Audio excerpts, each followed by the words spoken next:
Hello my dear students, आज हम लोग समझेंगे मेराइन पॉल्यूशन की क्या कॉजेस है, इनके क्या इफ़ेक्ट्स है और किस तरह से इसको कंट्रोल किया जा सकता है। ठीक है।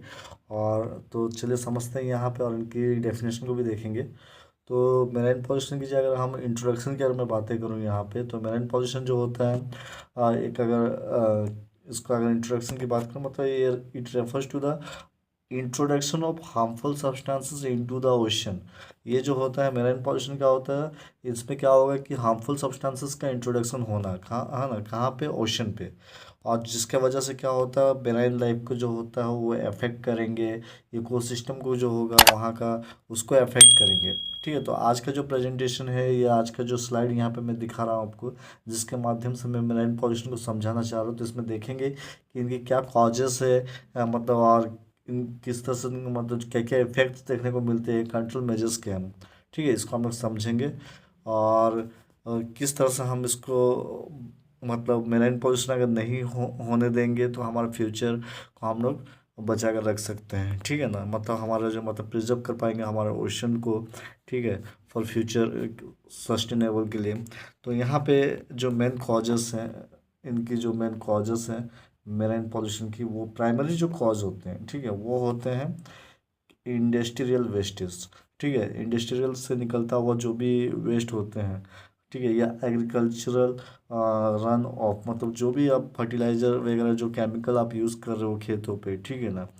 और प्लास्टिक डिब्रिस, मतलब जो भी प्लास्टिक की जो भी प्लास्टिक की बोतल, प्लास्टिक की जो भी सामग्री जो होंगे, ठीक है, ये सारे जो होते हैं क्या करेंगे, और इनडायरेक्टली क्या करेंगे, पहले तो ये एंटर करते हैं कहाँ पे, रिवर पे जाता है। रिवर का पानी क्या होता है, डायरेक्टली डिस्चार्ज होता है ठीक है, ठीक है। जब वो जाएंगे तो इस तरह से क्या होता है, मेराइन पॉल्यूशन देखने को मिलता है, मतलब इस तरह से मेराइन पॉल्यूशन हो सकता है।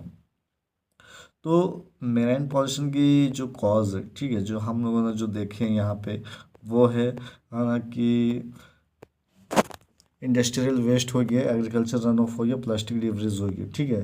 तो ये सब जो इनसे जो भी निकलता हुआ जो भी केमिकल्स होंगे, जो प्लास्टिक के सब्सटेंसेस होंगे, या इंडस्ट्री से जो भी केमिकल्स होंगे, एग्रीकल्चर रन ऑफ से जो भी केमिकल्स होंगे, प्लास्टिक की जो भी सामग्री होंगे, ठीक है, ये सारे जो होंगे एंटर करते हैं ओशन में, लेकिन थ्रू रिवर्स रिवर्स के माध्यम से होता है। ठीक है। तो जिसके वजह से आगे क्या होगा, वहाँ पे क्या होगा, पॉल्यूट हो जाएगा वो जगह जो होते हैं। ठीक है, मतलब मेराइन पॉल्यूशन होता है और ये बैडली असर देखने को मिलता है, मतलब ये बैडली इम्पैक्ट करता है किसको, मेराइन इकोसिस्टम को। है कि नहीं। तो अब जो है क्या असर देखने को मिलते हैं यहाँ पे, इनके वजह से क्या इफ़ेक्ट होते हैं। ठीक है।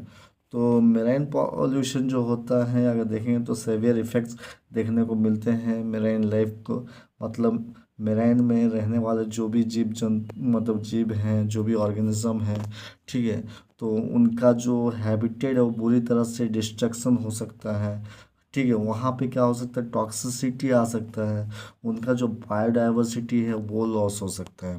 ठीक है। कुछ स्पेसीज जो होता है जैसे कि फिश हुए, सी बर्ड्स हुए, मेराइन मैमल्स होते हैं, तो वे लोगों को क्या होता है, मतलब ये बैडली मतलब इफ़ेक्ट उनमें देखने को मिलते हैं, क्योंकि जो पॉल्यूटेंट्स होता है जैसे कि हैवी मेटेरियल, माइक्रोप्लास्टिक, है ना, इनके वजह से क्या हो सकता है, ये सारे स्पेसीज के जो होते हैं, ठीक है, मतलब वहाँ का जो बायोडाइवर्सिटी होता है वो लॉस हो जाता है। ठीक है, यहाँ तक कि उनका जो फूड चेन है उसमें भी डिसरप्शन होता है, मतलब फूड चेन भी में भी हमको डिसरप्शन देखने को मिलते हैं। ठीक है। तो ये तो हुआ मेराइन लाइफ की जो है, ठीक है, उनको किस तरह से इफ़ेक्ट पड़ रहे हैं, और हमारे ह्यूमन हेल्थ को भी ये बहुत बुरी तरह से प्रभाव डालते हैं, बहुत बुरी तरह से असर यहाँ पे हमारे ह्यूमन हेल्थ पे भी देखने को मिलते हैं। तो ह्यूमन हेल्थ की बात करें तो मेराइन पॉल्यूशन जो होता है वो एक अगर हम देखेंगे, pose significant risk to human health through contaminated seafood and water. तो हम लोग जानते हैं जो कंटामिनेटेड सी फूड होते हैं और जो, हाँ, या कंटामिनेटेड वाटर जो होता है, इसके वजह से क्या होता है, ह्यूमन हेल्थ पर असर देखने को मिलता है। ठीक है ना। तो ये जो pollutants can accumulate in the food chain leading to serious health issues for consumer. तो ये पॉल्यूटेंट्स जो होता है, मान लेते कोई सी फूड में है, मतलब मान लीजिए कि समुद्री मछलियों में है, और उनको हम लोग जब उनके बॉडी में जब कोई पॉल्यूटेंट्स एंटर किया और उनको अगर हम खाते हैं, जो सी फूड को हम उनको जब कंज्यूम करेंगे, तो हमको भी क्या होगा, सीरियस हेल्थ इश्यूज आने लगेंगे। तो ये अवेयरनेस बहुत ज़रूरी है, ये जानकारी होना बहुत ज़रूरी होता है कि किस तरह से जो मतलब हमको इफ़ेक्ट कर सकता है अगर मेराइन एनिमल को किसी तरह से पॉल्यूटेंट्स उनके बॉडी में है, वो पॉल्यूटेंट्स इनडायरेक्टली कैसे हमारे बॉडी पे आ सकता है। ठीक है, जब हम उनको कंज्यूम करेंगे तो डायरेक्टली वो हमारे बॉडी पे एंटर करेंगे। तो ये तो ह्यूमन हेल्थ की बात रही। और फिर अगर हमको अगर होते हैं तो ऑब्वियसली हमको बहुत सारा प्रॉब्लम आ सकते हैं, जैसे कि रेस्पिरेटरी डिसऑर्डर हो सकते हैं, कार्डियोवास्कुलर में क्या होगा, प्रॉब्लम आ सकते हैं, हार्ट पे प्रॉब्लम आ सकते हैं। तो बहुत सारी बातें हैं यहाँ पे। तो अब इनको किस तरह से कंट्रोल किया जा सकता है, तो कंट्रोल की अगर मैं बातें करूँ, बेसिकली जो वेस्ट डिस्पोजल होते हैं उसको स्ट्रिक्टली रेगुलेशन करना चाहिए। ठीक है, कुछ लोग क्या होता है, वेस्ट जो डिस्पोजल जो कर रहे हैं नदियों में, और नदियों का पानी क्या होता है समुद्र में आते हैं, तो इसको क्या होता है स्ट्रिक्टली रेगुलेशन करना चाहिए। ठीक है, यहाँ तक हम लोग को प्रमोट करना चाहिए सस्टेनेबल प्रैक्टिस को। इसके अलावा क्या करना चाहिए, पब्लिक अवेयरनेस बहुत ज़रूरी है, ताकि पब्लिक अवेयरनेस होंगे तभी जाकर क्या होगा, लोगों को जानकारी मिलनी चाहिए कि मेराइन पॉल्यूशन अगर होता है तो क्या हो सकता है। ठीक है ना, इसके अलावा कम्युनिटी का इन्वॉल्वमेंट होना बहुत ज़रूरी है, ग्लोबल का कॉपरेशन होना बहुत ज़रूरी है, ताकि हम मेराइन पॉल्यूशन को रिड्यूस कर सकें और हमारे ओशन को हम प्रोटेक्ट कर सकते हैं, ताकि हम फॉर फ्यूचर जनरेशन के लिए। ठीक है ना, तो ये तो रही इनकी इफ़ेक्टिव कंट्रोल मेजर्स। लास्ट हम ये कहना चाहेंगे, इनकी कंक्लूजन की बातें करें तो in conclusion, addressing marine pollution requires a collective effort from individual communities government. मतलब मेराइन पॉल्यूशन अगर होता है तो सबसे पहले हम इंडिविजुअल को या कम्युनिटीज़ को, गवर्नमेंट को, सबको मतलब ये चीज़ समझना होगा कैसे हम इसको कंट्रोल करें। ठीक है, और किस तरह से मतलब सबका एफर्ट होना यहाँ पे ज़रूरी है, ऐसा पर्टिकुलर कोई एक जन के लिए नहीं है यहाँ पे। और जब अगर हम some by understanding the causes and effects, जब हम समझते हैं इनकी कॉजेस को, इनकी इफेक्ट्स को, we can take meaningful step towards effective solution. तो हम लोग एक मीनिंगफुल स्टेप ले सकते हैं टूवर्ड्स इफेक्टिव सॉल्यूशन, मतलब इनकी समाधान के लिए।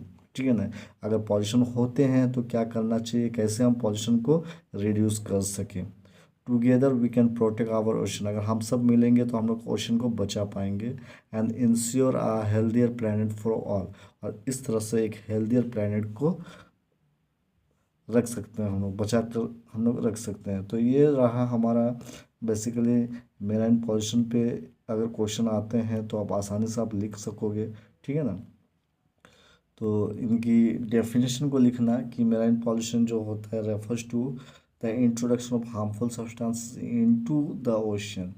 मतलब मेराइन पॉल्यूशन जो होता है वो रेफर करता है हार्मफुल सब्सटेंसेस का आ जाना किसी ओशन पे, जिसके वजह से वहाँ का जो मेराइन लाइफ है या वहाँ का जो इकोसिस्टम है वो बैडली अफेक्ट करता है। ठीक है ना, तो ये था हमारा आज का मेराइन पॉल्यूशन पे, बहुत ही इम्पोर्टेंट टॉपिक है। तो आपको मेरी वीडियो पसंद आ रही है, प्लीज़ अपने दोस्तों को शेयर कीजिए, जितना ज़्यादा शेयर करेंगे, और कमेंट दीजिए, लाइक कीजिए हमारे वीडियो पे। आप हमें इनकरेज कीजिए, हम और भी वीडियो आपको इस तरह से लाते रहेंगे, न्यू न्यू वीडियो यहाँ पे अपलोड करते रहेंगे। ठीक है, तो सारा ईवीएस का जो भी है, जो न्यू सिलेबस है NEP 2020 पे, उसको मैं यहीं पे अपलोड कर रहा हूँ। तो आज के लिए इतना ही, थैंक यू।